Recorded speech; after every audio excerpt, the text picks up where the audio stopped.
Hello, hello, and welcome back to Minotaur Hotel. We're still in the lounge with our good boys. Yeah. The pair look over to you when you speak up. You move to take the stool next to Kota. The dragon wipes his mouth with his napkin and gives you a small nod of greeting. Morning, boss man. We was just telling Kota here about a little idea I had to go out stargazing. Huh? What brought this on? The griffin rubs at the back of his neck. I don't know. It's something I used to do all the time, back when I was a kid, and I guess I've just been itching for it. Don't get me wrong, running this joint's the most fun I've had in years. But I ain't no spring chicken, so even I need to take a break sometimes, you know. Between cooking, cleaning, and trying to figure out where shit's disappearing to, a guy can get pretty damn worn out. Disappearing? Yeah, it's the weirdest damn thing. It's something I'll be fixing up a nice platter of burgers, go off to clean, and then half of them up and walked right off. Or I'll go to the cold room for a few cans of beans, and see we're out. When I knew I stocked up last time I was in there. That's really weird. I don't think one of the guests would be sneaking into the kitchen for food when they can just ask to have it served. Could the hotel be doing it somehow? You and Asterion would know more about this crazy voodoo shit than how the crazy voodoo shit works than me, boss man. I guess I can ask him. But yeah, if you need a break, then this could be good. After everything's that's happened over the last few days, I think we could all use it. You and Luke both look over to Kota. The dragon continues to chew his mouthful. His expression thoughtful, and then he swallows and speaks up. A few nights ago, I met up with Asterion out in the hotel's porch. This was just a little while after I arrived, and... He glances to Luke and then away. Before the silence can grow too awkward, he clears his throat and continues. In any case, we ended up having an enlightening conversation while he played his lyre, and the night sky was indeed quite breathtaking. I suppose it would be nice to do something like that again. Alright, it's a plan then. The griffin smiles, and his eyes shine like the stars he sees. He seems to love so much. Oh man, this is gonna be great. We can get a few cans of beers out and get some lawn chairs set up, and Luke pauses, grins, and looks at you. Hey, think your magic hotel shit can whip up a telescope for us? It's difficult to make complicated objects. You have to be able to tell the hotel how. But I think there are schematics for different machines, telephones, and stuff like that down in the bedrock. Asterion told me he got everything organized on one of the tables. You can take a look there and see if you can find anything for a telescope. If not, we can try to get something drawn up. In the bedrock, huh? Luke hems and haws for a moment. He scratches at the underside of his beak. His tail flicks behind him. All right. You open the way, and me and Blue Boy'll find that schemad. In a jiffy. Excuse me, me? Well, yeah, 2 pairs of eyes will find what we're looking for faster than one, right? The dragon looks to you, and you give him a helpless shrug in return. Luke's right, and even if Kota doesn't want to admit it, all 3 of you know it. You're going to pester me until I say yes, aren't you? Yup. The face on the griffin's shameless smile. In the face of the shameless smile, Kota can only sigh and shake his head and resign himself to his fate. Very well. I suppose we should make our way down sooner rather than later. Yes. Hey, listen, before you do, can I tell you something? Well, you glance around and then, gesture the dragon and griffin in close. It's about Asterion. Is everything alright? I think so. It's just... Kota and Luke wait for you to gather your thoughts. You weigh each word before you speak, trying to decide how much to tell them. How much? Yes, how much you have to tell them. Wait, have the right to tell them, that's it. He's been through a lot. You remember how the hotel was when we were just reopening, right? The griffin nods. His expression drops into something that could almost be considered serious. Well, his family isn't able to keep the hotel in good shape since the last master abandoned it. When I came around, it was just Asterion here. So he's been through a lot, and things can get difficult for him sometimes. I know we had fun last night, but this morning he might need a little time. Luke nods. Then he speaks in a quiet, even tone that's surprising to hear from the griffin. He can talk all the time. He can take all the time he needs. We ain't gonna force him to come out with us. But if he's feeling better by tonight, both he and you sure are welcome to join the fun. Thank you, Luke. The griffin tips you a wink, and his heavy paw claps on your shoulder. Of course, it's the least I can do for him. So, shall we? Yes. Right. With that said and done, the three of you break your huddle. You open the passage to the bedrock for them, humming just like Asterion taught you. After seeing the griffin and dragon off, you resolve to check in on what else needs to be done. The hotel is alive once more, and it is the master's duty to take care of the guests who pass through its open doors. But first, breakfast.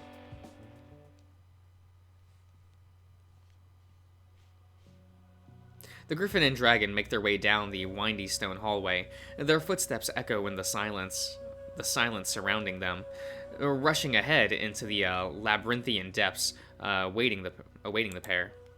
So, back here again. The silence falls again, a stifling blanket that engulfs the pair, and just when it starts to become unbearable, it's broken by a low, steady, whining noise sound.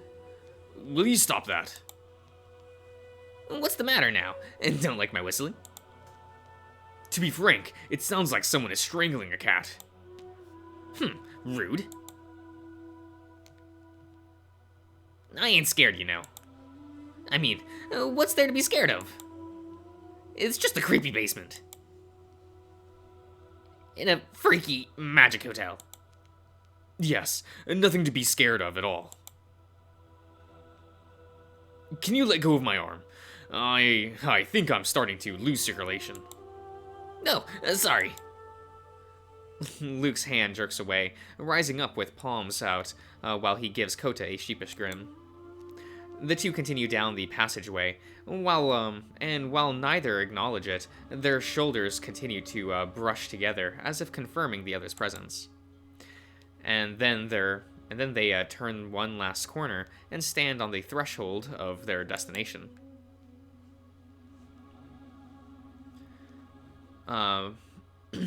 Back when he, Angus, and the others were down there trying to get the Wi-Fi working, Luke had been able to distract himself from the oppressive wrongness that filled the room. And now there's no one to serve lunch, too. No fine-ass man to ogle while they brute and sweat and bend over. And the feelings brush the nape of his neck and slides like an icicle down his back. After you. No, please, I insist. After you. Nah, it's fine. Ladies first, right? Truly, I beg your pardon. On three.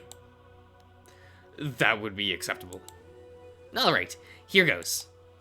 1, 2. 3. With a deep breath hissing through his clenched teeth, the dragon rushes forward into the room. He pauses, waiting, and then a soft giggle from behind causes him to blink. He looks back to the room's entrance and catches Luke trying and failing to stifle another burst of laughter. That wasn't funny. Come on, it was a little funny. Kota lets out a heavy sigh and crosses his arms, even as he tries to huff and glare at his erstwhile companion. The corner of his mouth twitch upward. Perhaps it was just a little bit funny. Well, if you're quite finished playing around. Yeah. The griffin moves towards one of the tables and starts searching through the stacks of documents. Mr. Joss said the, skip whatever sits, should be over here, right? That's correct. Kota watches Luke rifle through the papers, wincing as a few drop off the table to scatter on the floor. While the griffin makes a mess of Asterion's handiwork, the dragon's gaze begins to wander. To the wall of obsidian, filling half the room. To the bottom basin as at the center of the massive chamber. To the piled up instruments along one wall, and then to the folders lined up on another nearby table. Contracts. Kota isn't sure at first what draws him to approach, and begins flipping through those folders.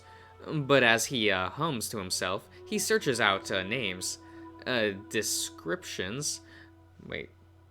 Descriptions, anything that might spark a single hint of familiarity. When he had asked Mr. Josh and Asterion, they both said that they didn't know of any guests like the man he was searching for. It wasn't like he didn't believe them, but perhaps it was further in the past than Asterion's family could remember. Perhaps Mr. Josh, being new and inexperienced, wouldn't even know where to look in the records. Perhaps it wasn't the Red Dragon. But one of the names Kota had sought out when his journey first began, hiding something within those pages. Perhaps. It was less than unlikely, but the mere possibility was like an insistent itch, and Kota had long ago lost the ability to resist scratching. Wait a moment. Ah! The piercing shriek derails Kota's train of thought, and then something warm, feathery, and smelling of bacon grease and musk slams into his side and wrapped his arms around him. Luke, what are you? Let me go. There's something over there. The dragon's eyes follow Luke's trembling finger towards a nearby pile of junk. He's about to speak when the sound of pattering feet cut him off. A shadow moves behind one of the tables. Something breathes in the heavy silence. Kota looks at Luke. Luke looks at Kota. Well, come on then. Let us see what it is. Kota edges towards the source of the sounds. Luke, meanwhile, takes a moment to grab a heavy paperweight before following.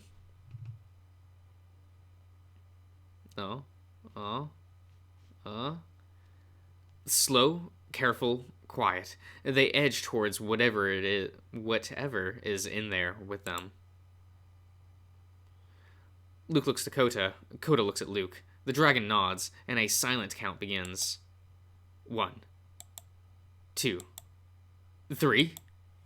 Kota grabs the table and heaves it away from the wall with a loud with a loud roar, while Luke surges forward with a predatory screech and his weapon held high. Yeah!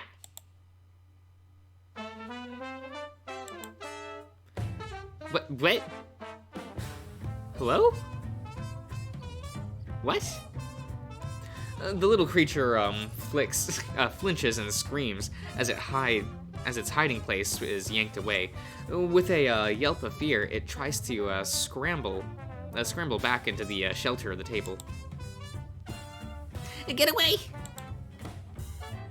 Something slams into Luke's back, wrapping thin arms around the griffin's neck, and a high-pitched war cry, and then the pile of junk erupts, and another little creature flings itself at Kota. What? Pandemonium fills the room, grunting and screaming, scattering and scrambling. Kota stumbles and trips over a thin-limbed body, and Luke staggers and grunts with every blow of tiny fists on the crown of his head. And while the two were surprised by the assailant, they are both larger and stronger. Luke reaches to grab the thing clinging to its back, and even as the creature snaps and snarls and squirms and grasps, the griffin manages to pull it off. So there's 3 of them? Kota, meanwhile, rolls on the ground to grab the cowering little thing that tripped him up in the crook of one arm. The creature that slammed into the dragon's side tries to scamper away, but despite his size, Kota is swift. Okay. He surges like a tide to engulf the fleeing foe. These guys are great. I love them. The pair finally stand, bruised and bruised and but victorious. The wiggling opponents let out shrill squeaks of panic, and they're carried over and sat down near the obsidian wall. When the little creatures look around for an exit route and see the dragon and griffin boxing them in, they wail and huddle together while cowering on the floor. Let us go! We didn't mean it. Please, don't hurt us. The dragon and griffin stare down at the diminutive reptilian beings. Luke takes in the scrapes of clothing the trio were wearing. Scavenged, no doubt. While Kota tucks at the sight of their pallid scales and sunken features. It's the griffin who finally sighs and crouches down to edge closer to the shaking lizard. Hey, relax, little guys. We aren't gonna hurt you. Kota grumbles, but nods as he brushes himself off and straightens his clothes. The griffin, meanwhile, extends one of his hands towards the lizard trio. They flinch and whimper, but don't move away as he places his palm atop the middle one's head. There we go. See ya. Poor little guys. You ain't nothing but skin and bones. The griffin's hand pets and strokes the lizards in turn. Their stiff bodies relax and stop trembling. Hey, now that I think of it, you're probably the crittens stealing stuff from the kitchen, ain't ya? A guilty squeak escapes the chubby lizard. We had to. It's been so long since we saw so much food. We've been starving so long, and we won't do it again. Honest, let us go and... Whoa. I ain't one to let someone in need go hungry. You come along with me, and I'll get those bellies full up faster than a bucket in hurricane season. Really? At least the trio looks up to the Griffin, trying to gauge the sincerity of his words. The prospect of food, a food they don't even have to steal, seems to calm them down after almost as much as Luke's scrunching finger. Luke glances over to Kota. A sheepish expression crosses his face, and he's quick to clear his throat and drops his gaze in embarrassment. So, what are these guys? I believe you have an idea. Regardless, they aren't a threat. In fact, it seems that they are in much need for shelter, as any other guest of the hotel. Yeah. In that case, guess we should tell Mr. Josh and Asterion about them. As at the mention of the Minotaur's name, Kota's gaze drops to the floor. Indeed. What's wrong, Blue Boy? It's nothing, although... Kota returns to the table on the other side of the room, picking up the file folder he'd been flipping through before the interruption. Would you mind confirming something for me, Mr. Walter? Walker's that, yes. He holds the folder out to the Griffin. Sure. What you need now? Just read, and I think you'll understand. Alright. The dragon hands the document over. Luke begins to flip through them. Huh. What in the hell?